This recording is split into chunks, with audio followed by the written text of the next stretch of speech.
Série informativa do IAB, especial 35 anos da Constituição da República Federativa do Brasil. Bom, meu nome é Sérgio Santana. Eu primeiro vou fazer a minha autodescrição. Eu sou negro, um pouco careca, né? Já nessa altura do campeonato, 61 anos de idade. Eu uso óculos, estou com um terno cinza e uma gravata vermelha e uso barba. Basicamente é a minha autodescrição. Eu vou fazer a minha apresentação. Eu fui aqui no Estudos Advogados Brasileiros, eu ingressei aqui em 2001, através do professor João Luiz Duboc Pinot, ex-presidente. Eu fui secretário-geral na gestão da Maria Adélia, né, a primeira mulher presidenta do IAB.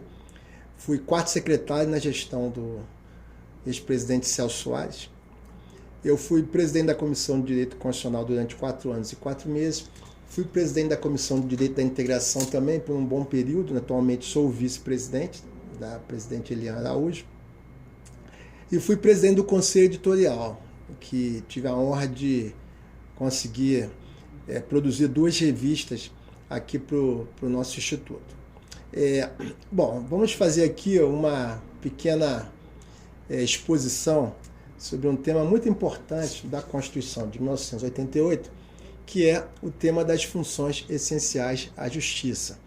Mas antes disso, eu queria dizer o seguinte, que o legislador constituinte ele foi muito hábil no processo de debate, de discussão sobre a Constituinte, porque existe o título da Organização dos Poderes, título 4, na qual houve ali a previsão ampliando o campo das competências relacionado ao poder legislativo, ao poder executivo e ao poder judiciário. Inclusive com algumas inovações, né? Porque no campo do judiciário, o STJ, né, Superior Tribunal de Justiça, no lugar do Tribunal Federal de Recursos, como tinha anteriormente. No campo do executivo também, com uma ampliação do elenco de competências.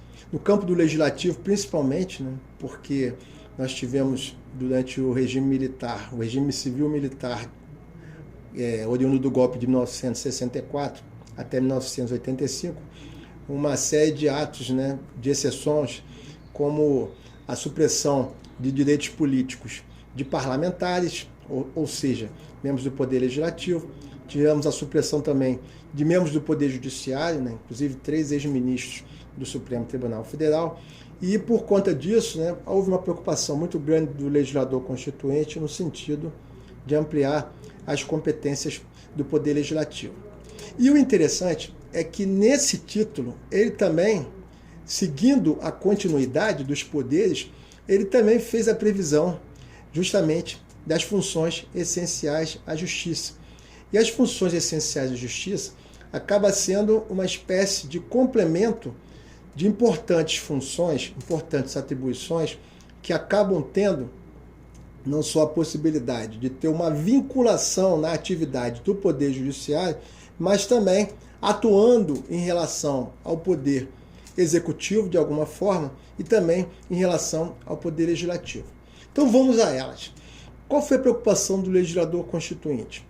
Foi aperfeiçoar o mecanismo institucional no sentido de fazer uma previsão mais clara e mais detalhada da atividade do Ministério Público, da Advocacia Pública, da Advocacia e da Defensoria Pública. E essa previsão, né, ela acaba criando uma série de princípios, uma série de regras que são muito importantes e que delimitam não só a atribuição, né, o campo da competência, mas também, em alguns casos, até algumas prerrogativas que são inerentes a essas atividades. Vamos primeiro, seguindo a regra da Constituição, falar um pouco do Ministério Público. O Ministério Público, né, apesar de já ter previsão anterior, ele foi muito valorizado na Constituição de 88, inclusive com uma série de criações de competências, ampliação de competências, melhor dizendo, com uma previsão muito clara da sua atribuição no sentido de defensor dos interesses da sociedade, atribuição de custos legis. Então nós temos no papel de defensor dos interesses da sociedade uma previsão muito vibrante do papel e da importância do Ministério Público. Então é um órgão que tem uma previsão muito clara na Constituição de 88, que depois foi desmembrada na esfera infraconstitucional para ampliar também o alcance da competência no sentido da preservação dos interesses e das atribuições do Ministério Público nas suas mais variadas áreas, né? Na área militar, na área eleitoral, na área do trabalho, na área dos estados e municípios. E mais recentemente ainda teve também a previsão do Conselho Nacional do Ministério Público.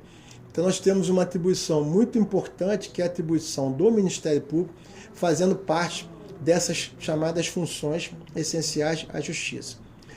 Num segundo momento, nós tivemos a preocupação do legislador de fazer a previsão da advocacia pública.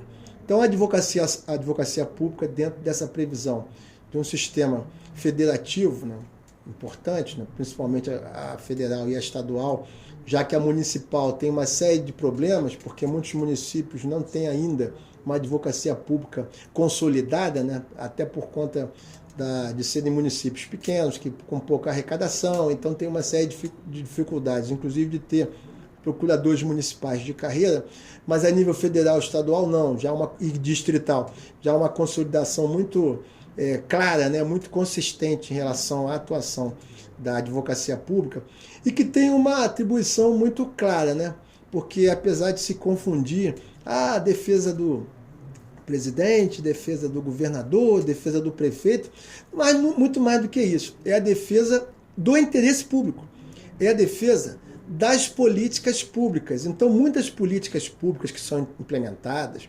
inclusive em relação a direitos sociais, como saúde, educação, meio ambiente, saneamento, e também grandes obras de infraestrutura, a definição de algumas diretrizes para balizar a atuação do gestor, é fundamental uma previsão relacionada à atribuição da advocacia pública.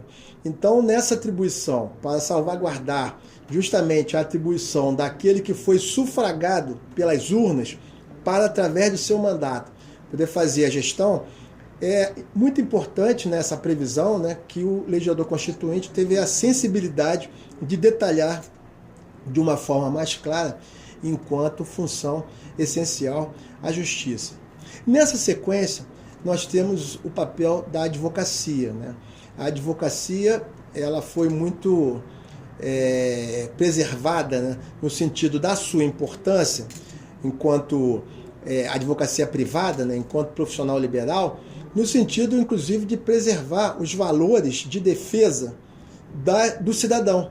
Então, o cidadão que utiliza o advogado, né, enquanto indispensável para a administração da justiça, para poder fazer valer o seu direito, para poder reivindicar junto ao Poder Judiciário, junto à administração pública, em várias situações em que é possível se contratar um advogado para ele fazer esse tipo de defesa, é muito importante ter essa conscientização do papel do advogado.